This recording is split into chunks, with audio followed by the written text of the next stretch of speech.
في مباراة الأهلي وسيراميكا. شفنا الحكم من أول ما المباراة ابتدت كان لاعيبة سيراميكا بيلعبوا بعنف شديد مع لاعبي الأهلي، فاولات كتيرة جدا بدون داعي وضرب متعمد، لكن الحكم ما كانش بيحسب انذارات على لاعبي السيراميكا. وبيمر الوقت واللعب على الحال ده بدون انذارات لحد ما بيجي المشهد الأخير اللي شفناه كلنا. الحكم اضطر ان هو يطلع بعض الانذارات لحد ما جه بعد كده الهدف اللي احرزه امام عاشور. بعد كده لاعيبه سيراميكا بداوا يتطاولوا على الحكم اللي تساهل معاهم من الاول واعطاهم بمثابه ضوء اخضر انهم يعملوا كده، لحد ما كابتن الفريق تطاول لفظيا على الحكم والحكم سمعه فاشهر البطاقه الحمراء وطرده من الملعب. يقال ان هو قال حكم معرض. وطبعا كارهي النادي الاهلي كانوا بيقولوا ان الحكم متعاطف مع النادي الاهلي على عكس ما احنا كنا شايفين كلنا.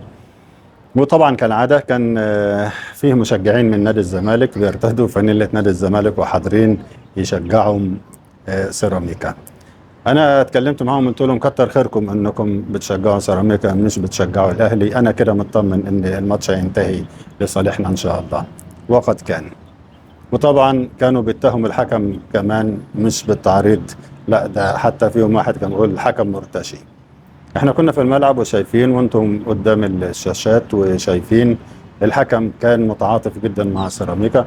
الاعتراضات جت بعد كده ويقول لك الاعتراض حتى المدرب ايمن الرمادي اعترض، وكان اعتراضه من وجهين اتنين. الاول انه كان بيقول الحكم بيقول للاعبي الاهلي حضرتك، وكان بينادي على لاعبي سيراميكا باسمائهم العاديه وده ما يصحش. وتاني حاجه انه اعطى وقت بدل ضائع عشان الاهلي يكسب. طب ليه الوقت بدل الضائع عشان الاهلي يكسب؟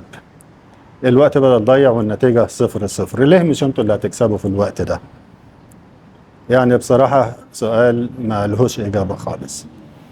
المهم المباراة انتهت على خير الحمد لله، وطبعا صدرت عقوبات من عندنا ضد لاعبي سيراميكا والمدرب، كلها عقوبات تافهة ما لهاش أي لازمة.